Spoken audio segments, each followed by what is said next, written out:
Direct News TV. August 1, 2023. Russia-Ukraine updates, drone hits Moscow building for second time. U.S. says signals Russia prepared to return to Black Sea grain deal talks. The United States has been told that Russia is prepared to return to talks on a deal that had allowed the safe Black Sea export of Ukraine grain, but we haven't seen any evidence of that yet, the U.S. envoy to the United Nations says. Russia quit the deal on July 17. U.S. Ambassador to the UN Linda Thomas-Greenfield said that if Russia wants to get its fertilizer to global markets and facilitate agricultural transactions, they're going to have to return to this deal. We have seen indications that they might be interested in returning to discussions. So we will wait to see whether that actually happens, she said, without giving further details. Belarus says its helicopters did not violate Polish border. Belarusian military helicopters have not violated the border with Poland, according to the Belarusian Defense Ministry.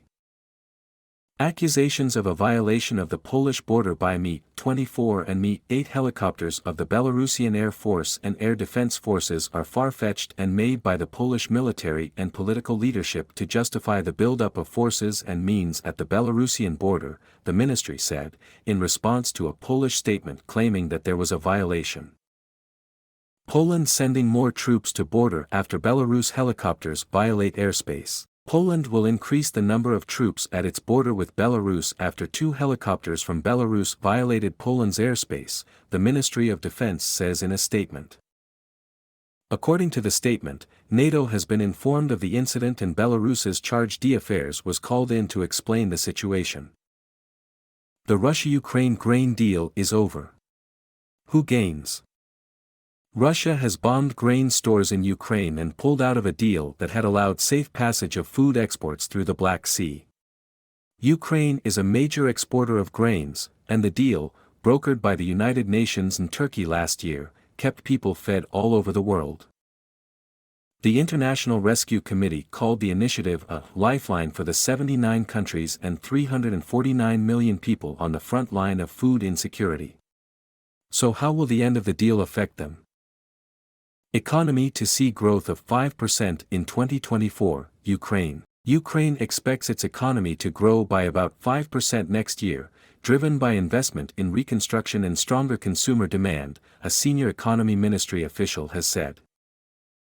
The ministry expects gross domestic product to grow by around 2.8% this year, said Natalia Horshkova, head of the ministry's Department for Strategic Planning and Macroeconomic Forecasting. We expect 5% growth in 2024. The driver will be investment dynamics, she told a roundtable on the economy. Ukraine's economy shrank by about a third last year after Russia's invasion. The annual fall was the largest since independence more than 30 years ago. U.S. says it is not aware of any specific threat Wagner poses to NATO. The United States is not aware of any specific threat posed to Poland or other NATO allies by the presence of Wagner Group forces in Belarus, White House National Security spokesman John Kirby says. Kirby told a briefing that the U.S. was watching the situation closely. An unspecified number of Wagner fighters have begun training the Belarus National Army, prompting Poland to start moving more than 1,000 troops closer to the border. Russia downs drone in Crimean city of Sevastopol, local governor. Russia has downed a drone over a district of Sevastopol, the city on the Crimean Peninsula that is home to the country's Black Sea Naval Fleet, according to the local governor. An explosion occurred on the ground, after it was downed, and grass and bushes caught fire, said Governor Mikhail Razvozhev on the Telegram messaging app. Earlier, Russia's defense ministry said 3 Ukrainian sea drones had attacked 2 Russian Black Sea Navy ships 340 kilometers, 211 miles southwest of Sevastopol and were destroyed.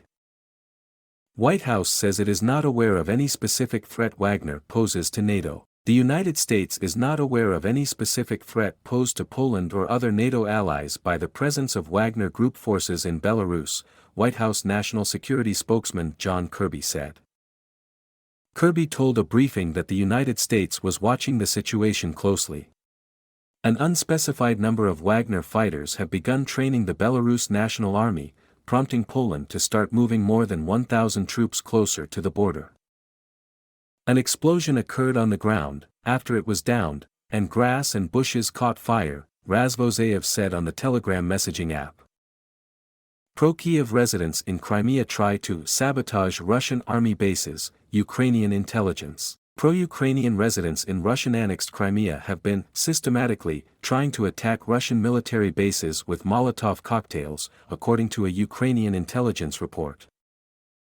In a statement on the Telegram messaging app, the intelligence said these attacks are becoming frequent and Russia is trying to suppress the dissent. Russia, quite persistently trying to stop Ukraine's advance in Bakhmut, official. Ukraine's Deputy Defense Minister Hanna Maliar says Russia is, quite persistently, trying to stop Kiev's advance in the direction of Bakhmut, but has been unsuccessful.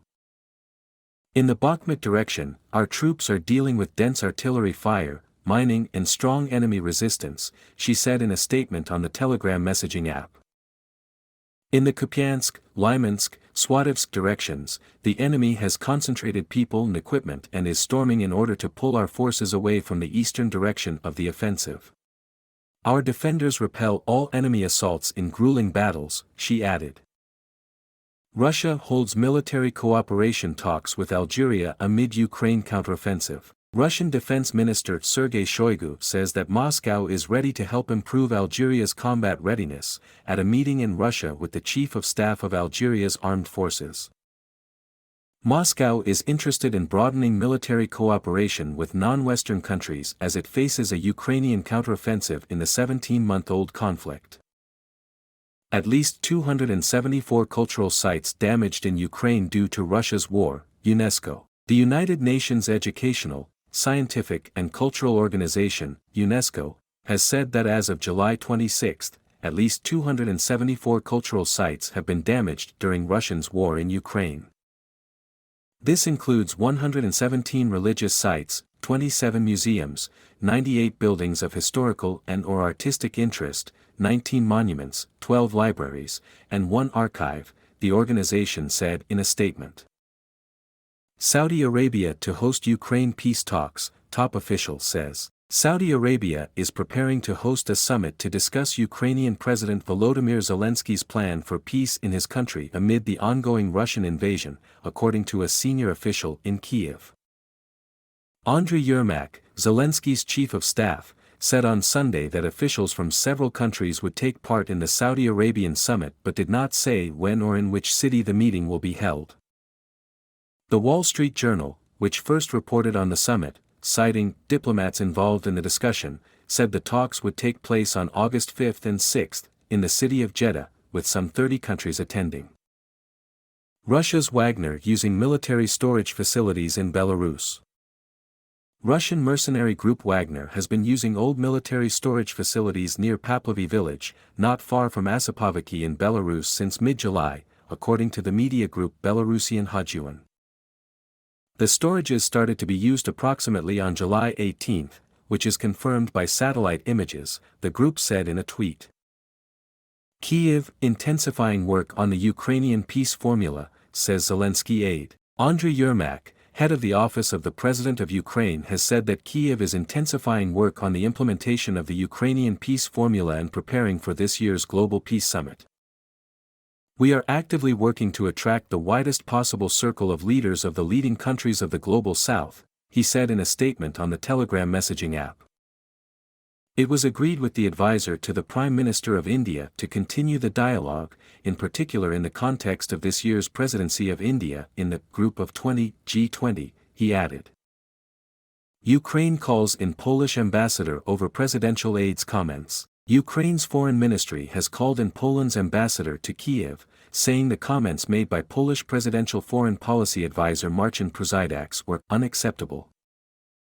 During the meeting, it was emphasized that statements about the alleged ungratefulness of Ukrainians for Poland's help are untrue and unacceptable, Foreign Ministry spokesperson Ola Nikolenko said in a statement on the ministry's website. In an interview with Polish media, Przydacz had said that Ukraine has received remarkable support from Poland and that it should start appreciating the role that Poland has played for Ukraine in recent months and years. Situation tense in Donetsk, AJ correspondent. Reporting from Donetsk in eastern Ukraine, Al Jazeera's Ali Hashim says the situation in the region is tense. The shelling is continuous. You can hear explosions every now and then. This comes as a pattern over the past few days. Several attacks hit the city. Yesterday, an attack left 4 people dead, he said.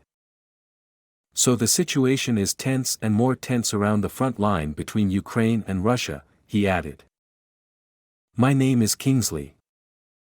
Please like, share, subscribe and hit that notification bell so you can be the first to be notified whenever we post. You won't regret it.